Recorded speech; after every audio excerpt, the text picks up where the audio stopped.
اس programme کے sponsor ہے سواگت ادرک لہسن اور مسالے 100% پیور اینڈ ہائیجینک۔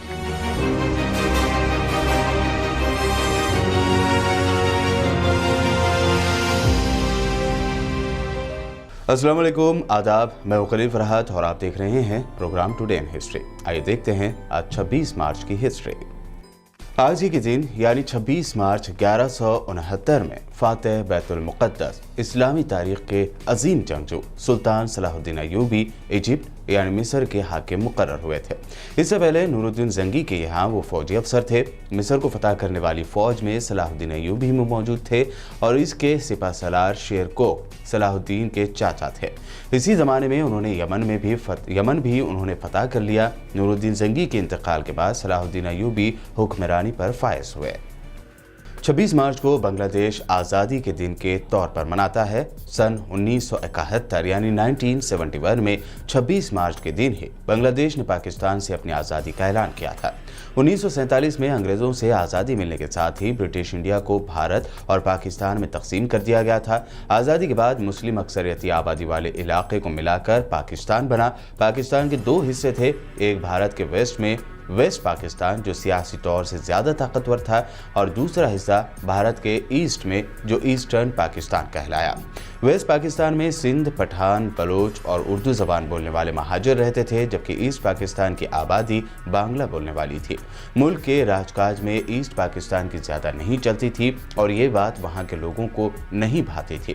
جب اردو کو سرکاری زبان قرار دیا گیا تو بانگلہ بولنے والوں کی غیر اطمینانی بڑھی، اور اس غیر اطمینانی کو دیکھتے ہوئے مشرقی پاکستان کے لیڈر شیخ مجیب الرحمان نے عوامی لیگ کی تشکیل کی اور 1970 کے الیکشن میں زبردست جیت حاصل کی، لیکن پارلیمنٹ میں اکثریت حاصل کرنے کے بعد بھی انہیں وزیر اعظم بنانے کے بجائے سیاست میں زیادہ طاقتور ویسٹ پاکستان کے فوجی حکمرانوں نے انہیں جیل میں ڈال دیا۔ اسی واقعے نے پاکستان کی تقسیم کی بنیاد رکھی۔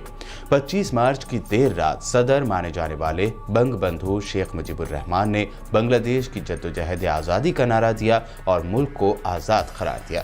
انہیں 26 مارچ کو ہی گرفتار کر لیا گیا۔ اسی جدوجہد میں بہت خون خرابہ ہوا اور لاکھوں لوگوں نے بھاگ کر پڑوسی ملک بھارت میں پناہ لی۔ اگلے 9 مہینے تک چلی آزادی کی یہ لڑائی پاکستانی فوج کے خلاف ایک داخلی یا گھریلو جنگ بن گئی اور بھارت پاکستان جنگ میں پاکستانی فوج کی شرمناک ہار کے ساتھ ختم ہوئی۔ بنگلہ دیش کی مکتی واہنی کو بھارت نے فوجی سپورٹ دیا۔ پاکستانی فوج نے آخرکار 16 دسمبر کو بھارتی فوج کے سامنے ہتھیار ڈال دیے۔ اس دن کو بنگلہ دیش یوم فتح کے طور پر مناتا ہے۔ 26 مارچ 1973 کے دن ایک تاریخی قدم اٹھاتے ہوئے لندن اسٹاک ایکسچینج نے اپنے 200 سال پرانی تاریخ میں پہلی مرتبہ عورتوں کی بھرتی شروع کی تھی۔ اسی سال ہوئے الیکشن کے بعد 10 سلیکٹڈ لیڈیز نے 26 مارچ کے دن سے لندن اسٹاک ایکسچینج میں اپنا کام سنبھالا تھا۔ اکنامک ورلڈ میں عورتوں کو برابری کا درجہ دینے کے لیے چلی ایک طویل جدوجہد کے بعد اس فیصلے کا اعلان 1973 کے فروری مہینے میں کیا گیا تھا۔ 1979 میں 26 مارچ کے ہی دن اسرائیل اور مصر یعنی ایجپٹ نے 30 سال سے جاری جنگ کو ختم کرتے ہوئے امریکہ کی جانب سے کرائے گئے ایک تاریخی پیس ڈیل پر اتفاق ظاہر کیا تھا۔ واشنگٹن میں واقع وائٹ ہاؤس میں ہوئے اس پروقار تقریب کا لائیو ٹیلی کاسٹ بھی کیا گیا تھا۔ مصر اور اسرائیل کے لیڈروں نے امریکی صدر جمی کارٹر کی موجودگی میں ایک دوسرے سے گرمجوشی کے ساتھ ہاتھ ملائے تھے۔ مصر کے صدر انور سادات اور اسرائیل کے وزیر اعظم میناچیم بیگن نے اس تقریب کو ایک تاریخی موڑ قرار دیا تھا۔ انور سادات نے امریکی صدر کارٹر کی تعریف کرتے ہوئے انہیں اس چمتکار کا کریڈٹ دیا تھا۔ اس سگنیچر ایونٹ کی خبر نے عرب دنیا میں کھلبلی مچا کر رکھ دی تھی۔ لگ بھگ سبھی عرب کنٹریز میں اس پیس ڈیل کے خلاف مظاہرے ہوئے تھے اور کویت میں واقع ایجپٹ کے سفارت خانے میں تو مظاہرین نے حملہ تک کر دیا تھا۔ روس میں 26 مارچ 2017 میں کرپشن کے خلاف ہزاروں لوگوں نے سڑکوں پر اتر کر زبردست احتجاج کیا تھا۔ احتجاج کی یہ لہر اگلے کئی مہینوں تک رہی اور پھر جولائی کے مہینے میں بھی ایسا ہی بڑا احتجاج دیکھنے کو ملا۔